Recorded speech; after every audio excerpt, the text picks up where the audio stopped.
जय हिंद दोस्तों। इससे पहले वीडियो में आपको बताया था कोशिका और सेल मेम्ब्रेन के बारे में, न्यूक्लियस के बारे में। तो न्यूक्लियस से आगे न्यूक्लियस का ही एक पार्ट होता है क्रोमेटिन, उसी को हम आज लेकर चलेंगे, जिसमें आपको बताएंगे कि क्रोमोसोम क्या होता है, क्रोमोसोम भी इसे कहते हैं, जिसके कारण माता पिता के गुण बच्चों में देखने को मिलता है। यदि बच्चे का जन्म होता है तो आप सुने होंगे कि कोई कहता है कि ये माँ पे गया है, पिताजी पे गया है, चाचा जी पे गया है, उसका चेहरा ऐसा है, नाक ऐसा है, कान ऐसा है, आंख ऐसा है, बाल ऐसा है। तो सुनने को इस तरह का आप सुनने को जरूर आपको आया होगा। आज इस वीडियो में हम बताएंगे आखिर वो गुण जो है माता पिता के बच्चों में जो आ जाते हैं किसके कारण होता है। दूसरा बात कि आप जब माँ के गर्भ में बच्चा रहता है ना, तो आखिर उसको नाक होनी चाहिए, कान होनी चाहिए, पैर होनी चाहिए, ये जो पूरा शरीर का बनावट बनता है। तो कोशिका में ऐसा जरूर कोई पार्ट होगा जिसको ये काम दिया गया होगा कि नहीं, तुमको इन्फॉर्मेशन लेकर आना है कि नहीं, इसको कान होनी चाहिए, इसको आंख होनी चाहिए बच्चा में। तो ये कोई न कोई सूचना लेके जरूर आता है। तो आखिर कोई न कोई जो सूचना लेकर आता है, आखिर कौन है, आखिर क्या चीज ऐसा है जो ये बताता है कि माँ के गर्भ में इसके नाक, कान, आंख, बाल, ये सब कुछ इसमें होनी चाहिए और एक पूरी बनावट होनी चाहिए। गलत यदि जानकारी दे देता है ना, तो आप देखेंगे कि लंगड़ा लुल्ला, किसी का आंख एक जो है जो कन्हा, तो इस तरह के बच्चे जो है जन्म ले लेते हैं। तो इस वीडियो में आप जानेंगे आखिर जो है न्यूक्लियस का ऐसा कौन सा पार्ट है जिसके कारण ऐसा होता है, और क्रोमोसोम क्या चीज होता है। तो हम आपको जो है बहुत जीरो लेवल से बता रहे हैं। आपको सबसे पहले बताएंगे कि न्यूक्लियस का कौन सा पार्ट ही जो है आपको क्रोमोसोम बनता है। सबसे पहले देखिए, ये न्यूक्लियस है, और न्यूक्लियस क्या होता है मैं आपको इससे पहले वीडियो में जरूर बताया था कि न्यूक्लियस होता है सेंटर ऑफ द सेल, यानी कोशिका। जिस तरह से हमारा पूरा का पूरा शरीर क्या चीज से बना है, पूरा का पूरा हमारा कोशिका से मिलकर बना है। यदि हम इस चमड़े को एक छोटा सा पार्ट यदि खींचेंगे और माइक्रोस्कोप में देखेंगे ना, तो ये दिखेगा कैसा, तो पूरा एक मधुमक्खी के छाते की तरह। इसी का नाम क्या कर दिया गया, कोशिका रख दिया गया, सेल रख दिया गया। और उसी का एक पार्ट होता है आपको न्यूक्लियस, जिसको हम कहते हैं केंद्रक, और वहीं से पूरा का पूरा कोशिका कंट्रोल होता है, यानी उसी से नियंत्रण रखा जाता है। समझ में आ गया। अब देखिए, उसी न्यूक्लियस का पार्ट एक होता है क्रोमेटिन। अब मैं आपको बताऊंगा, देखिए ये एक न्यूक्लियस है, और न्यूक्लियस का एक पार्ट होता है, देखिए आपको बीच में होता है एक न्यूक्लियोलस।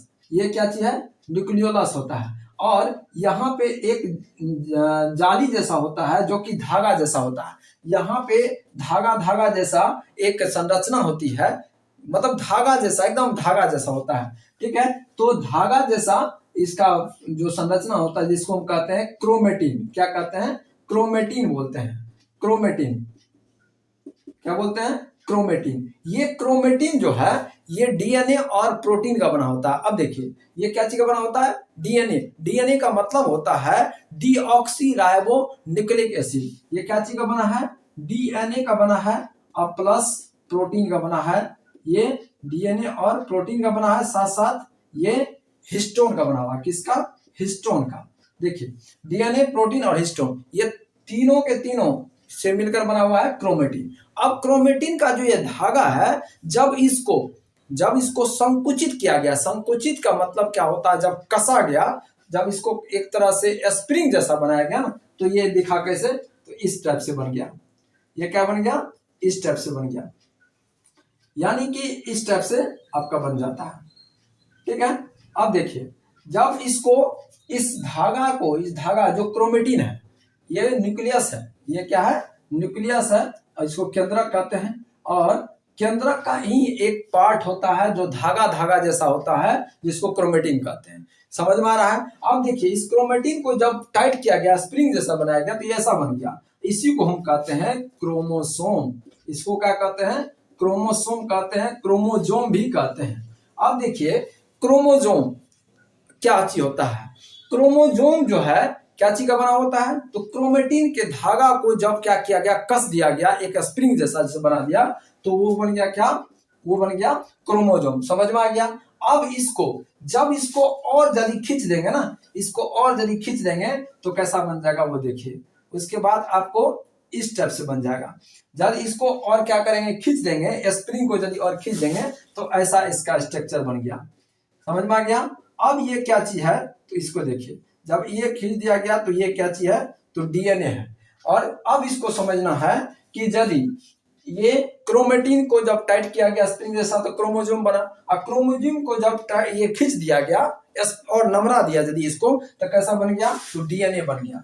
ये क्या बन गया, डीएनए। अब ये चीज क्या होता है, जब माता पिता के बीच में फ्यूजन होता है, रिप्रोडक्शन प्रोसेस होता है, तो उस समय में, यानी उस समय फर्टिलाइजेशन के समय में इसका डीएनए यानी कि माता के और पिता के दोनों के बीच में एक क्या हो जाता है, फ्यूजन हो जाता है, यानी कि एक संजोग हो जाता है, जिसके कारण जो माता पिता के गुण बच्चों में देखने को मिलता है। अब देखिए ये जो है जोड़ा में है, ये क्या चीज में है, क्रोमोजोम जोड़ा में है। क्रोमोजोम जो है ये जोड़ा में होता है मनुष्य में। ये दुनिया में जितने भी जीव जंतु होते हैं, चाहे पेड़ पौधे हो, पशु पक्षी हो, मनुष्य हो, जानवर हो, सभी में क्रोमोजोम होता है। क्रोमोजोम यदि नहीं होता ना तो रिप्रोडक्शन प्रोसेस होता ही नहीं, और रिप्रोडक्शन प्रोसेस यदि नहीं होता तो इतनी जनसंख्या बढ़ती नहीं। जैसे कि बंदर का बच्चा जो है दूसरा ही जानवर हो जाता, तो इसी कारण क्रोमोजोम के कारण ही हूबहू होता है। और ये देखिए क्रोमोजोम होता है कितना, मनुष्य में यानी ये जो है ह्यूमन में, मानव में कितना होता है, ह्यूमन में देखिए मानव में ये होता है कितना, 46। कितना होता है, 46। और यदि हम पेयर का बात करें, ये जोड़ा का बात करें तो 23 जोड़ा हुआ। कितना हुआ, 23 जोड़ा। अब देखिए 46 हो गया टोटल, ये कितना हुआ टोटल, और टोटल 23 क्या हो गया, जोड़ा। ये जोड़ा में है, देखिए ये क्या है, जोड़ा में है ना, ये जोड़ा में है। अब इसको यदि हम एक बात करें कि ये जोड़ा में है, अब देखिए कि ये सिंगल है, ये सिंगल है, दोनों को जोड़ दिया गया तो क्या जोड़ा बन गया। तो जोड़ा में यदि है तो उस 46 नहीं, जोड़ा में यदि है तो 23 है, लेकिन सिंगल में तो 46 है।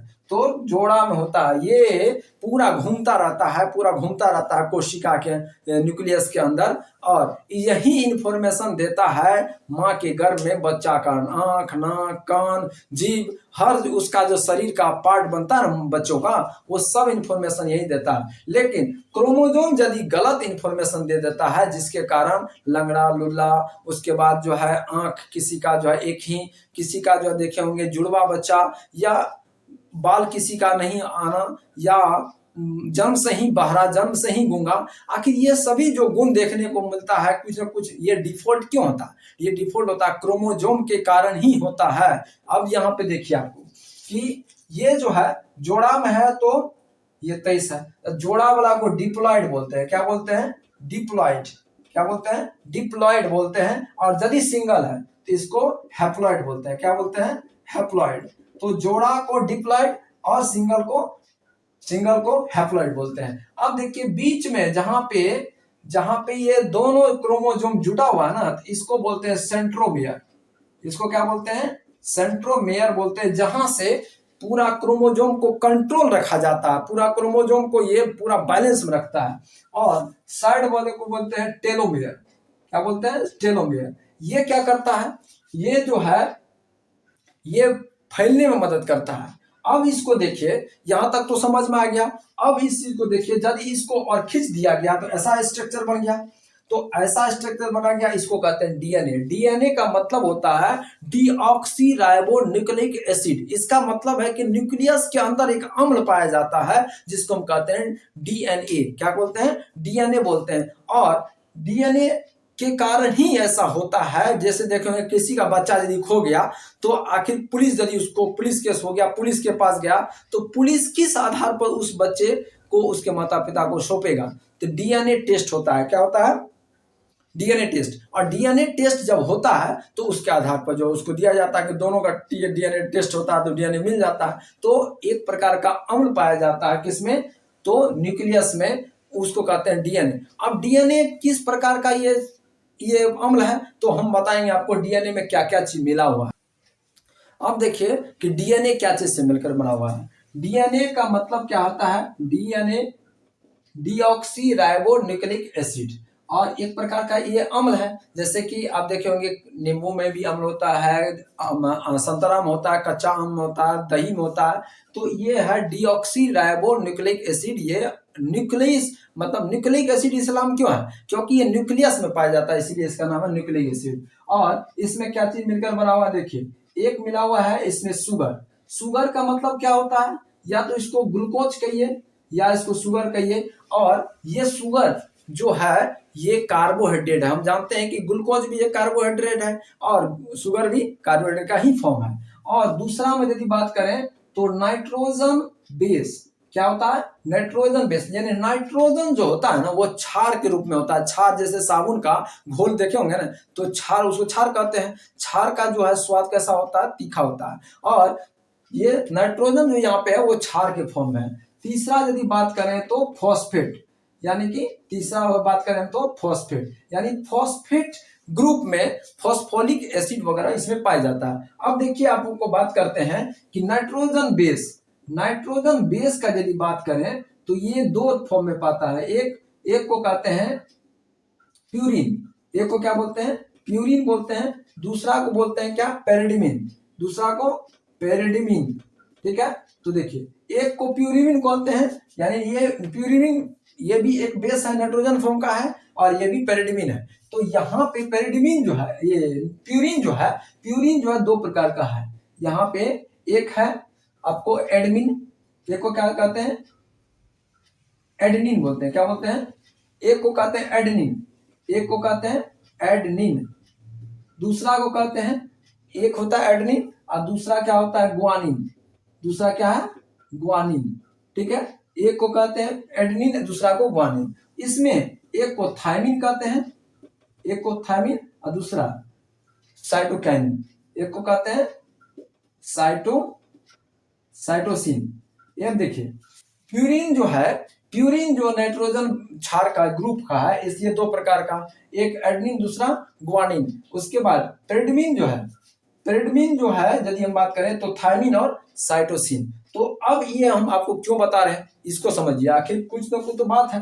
ये A4 हम यदि बात कर दें, इसको हम T4 बात कर दें, इसको G4 बात कर दें और इसको C4 बात कर देते हैं। क्योंकि एडनिन A4 एडनिन, उसके बाद ग्वानिन G4 ग्वानिन, उसके बाद थायमिन T4 और C4 साइटोसिन। अब इसको देखिए क्या चीज, हम आपको बताए थे कि इस तरह का जो है एक डीएनए का डबल हेलिक्स जो है एक तरह का बंधन बन जाता है। अब देखिए यहाँ पे क्या है, A और यहाँ पे है T, मतलब एडनिन का जो है थायमिन के साथ, उसके बाद ग्वानिन के साथ साइटोसिन, ये चीज बार बार यहाँ पे आते रहे, बॉन्डिंग होते रहेगा।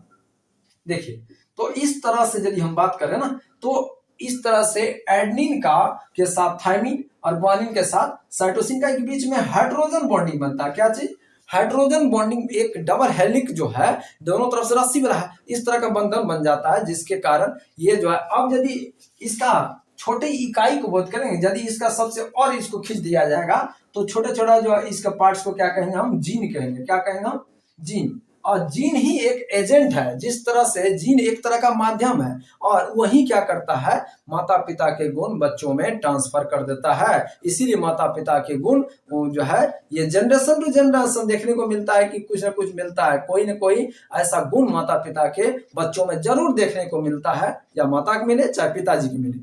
अब इसको यहाँ तक तो समझ में आ गया आपको। अब बात करते हैं आपको क्रोमोजोम X एंड Y, यानी कि लड़का और लड़की जो पैदा होता है ना, लड़का और लड़की जो पैदा होता है क्यों होता है, यानी कि लड़का कब होता है लड़की कब होती है। तो सिंपल सी बात है, यदि X क्रोमोजोम और Y क्रोमोजोम के साथ में बीच में यदि फ्यूजन होता है तो क्या होगा, XY होगा, और ये XY होगा तो क्या होगा, लड़का होगा। यानी XY क्रोमोजोम किसका है, तो लड़का। ये डबल है, ये देखिए जोड़ा में है। और यदि X प्लस XA के साथ यदि होगा तो XX बनेगा, ये लड़की का है। यानी कि लड़का का XY होता है यदि X और Y के साथ में फ्यूजन होगा। यदि माता पिता के XY के साथ में फ्यूजन होगा तो लड़का होगा, यदि X और XA के साथ यदि फ्यूजन होगा लड़का लड़की में यानी माता पिता में तो लड़की होगी। तो इस तरह से आपको समझ में आ गया होगा कि क्रोमोजोम क्या होता है, क्रोमोजोम का क्या काम है, और क्रोमोसोम कितने हमारे शरीर में होते हैं और इसका क्या काम है, ये सारा कुछ समझ में। लड़का लड़की पैदा जो होता है वो जो निर्धारित किया जाता है किसके आधार पर। तो ऐसे ही वीडियो देखने के लिए मेरे चैनल को आप सब्सक्राइब कर लीजिए, ज्यादा से ज्यादा आप इसको शेयर कर दीजिएगा। Thank you so much. जय हिंद।